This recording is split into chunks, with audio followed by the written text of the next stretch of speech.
સરકારે નોકરીમાંથી કાઢી નાખવા હોય તો કાઢી નાખે, સરકારે ધરપકડ કરવી હોય તો કરી લે, અમે ઝૂકીશું નહીં.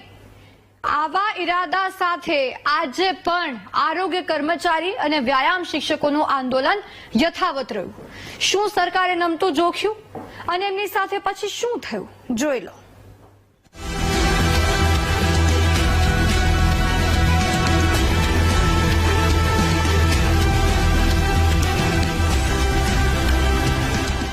તેર દિવસ થયા. સરકારે આંદોલનોને ડામવા માટે અનેક પ્રયાસો કર્યા, પરંતુ આરોગ્ય કર્મચારી અને વ્યાયામ શિક્ષકો ઝૂકવાના મૂડમાં નથી. પાટનગર ગાંધીનગરમાં સતત 13મા દિવસે પણ આરોગ્ય કર્મચારીઓની હડતાલ યથાવત રહી.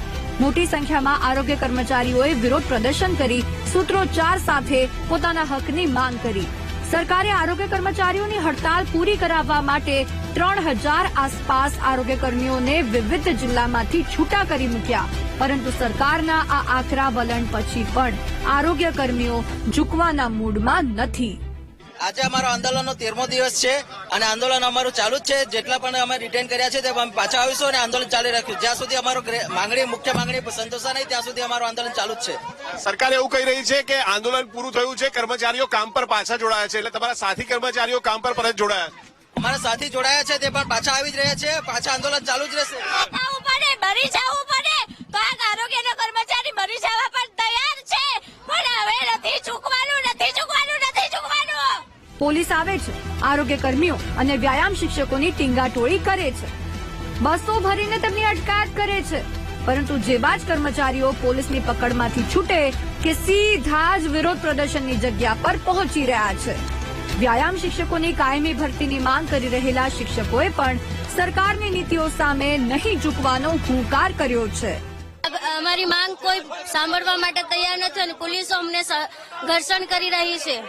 અમે છેલ્લા 15 વર્ષથી માંગણી કરીએ છીએ કે શિક્ષકોની કાયમી નોકરી કરે, પણ આ અમારી સરકાર સાંભળતી નથી. બસ અમારી માંગ સંતોષાય, અમને કાયમી આનો કઈક પ્રત્યુત્તર આપે.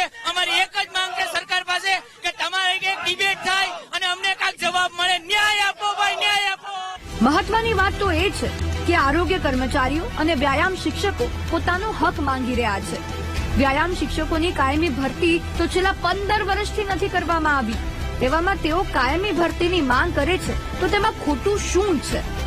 એક તો વિરોધ કરનારાઓની વાત નથી સાંભળવામાં આવતી અને બીજી તરફ તેમની સાથે ગુંડાઓ જેવું વર્તન થઈ રહ્યું છે. ત્યારે જોવાનું એ રહેશે કે પાટનગરમાં ચાલતા આ વિરોધ પ્રદર્શનો શાંતિપૂર્ણ રીતે ક્યારે પૂર્ણ થાય છે. Mehul Desai, BTV news, Gandhinagar.